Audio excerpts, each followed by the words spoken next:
Hello everyone, कैसे हैं आप सब। आई होप कि आप सब बहुत अच्छे होंगे। तो सबसे पहले हैप्पी वर सावित्री पूजा। तो आज वर सावित्री पूजा स्पेशल वीडियो है। जैसा कि आप लोग को पता है, वर सावित्री पूजा हर सुहागन अपने सुहाग की लंबी उम्र के लिए करती है। और मान्यता है कि यह पर्व वर सावित्री पूजा जो है, इसी के दिन भगवान शनि का भी जन्म हुआ था।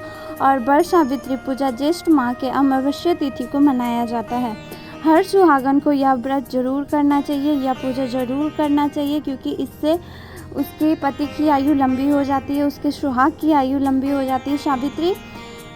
वर सावित्री पूजा इस प्रकार से नाम पड़ा था कि सावित्री की एक कथा है, जिसमें सावित्री एक राजा की पुत्री, एक राजकुमारी थी, जो एक जंगल में रहने वाले के पुत्र से विवाह करना चाहती थी। नारद जी ने कहा था कि अब अगर आप उस पुत्र का नाम सत्यवान था। नारद जी ने कहा था कि अगर आप सत्यवान से विवाह करते हैं तो उसकी आयु बहुत ही कम है, उससे आप आयु कर खुश नहीं कर सकते थे। फिर भी सब कुछ जानते बूझते के अनुसार सावित्री ने यह फैसला किया था कि वह उसी से विवाह करेगी। सावित्री सभी राजमहल के सुख और राजवैभव त्याग कर सत्यवान के साथ उनके परिवार की सेवा करने के लिए उनसे शादी कर वन में रहने लगी। कुछ समय के बाद सत्यवान जंगल में जाकर लकड़ी काटने पहुंचे। अचानक वो बेहोश होकर गिर पड़े। उसी समय यमराज सत्यवान के पास प्राण लेने आ गए। 3 दिन उपवास में रह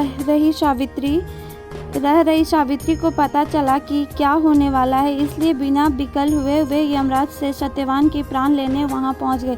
फिर यमराज न माने, फिर भी सावित्री उनके पीछे पीछे चलने लगी।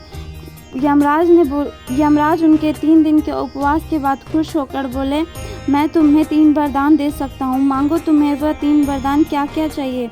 सावित्री ने कहा, सबसे पहले मुझे दृष्टिहीन माता पिता के नेत्रों की ज्योति मांगी, उनका बिछा हुआ राज्य मांगा और अपने लिए 100 पुत्रों का वरदान मांगा।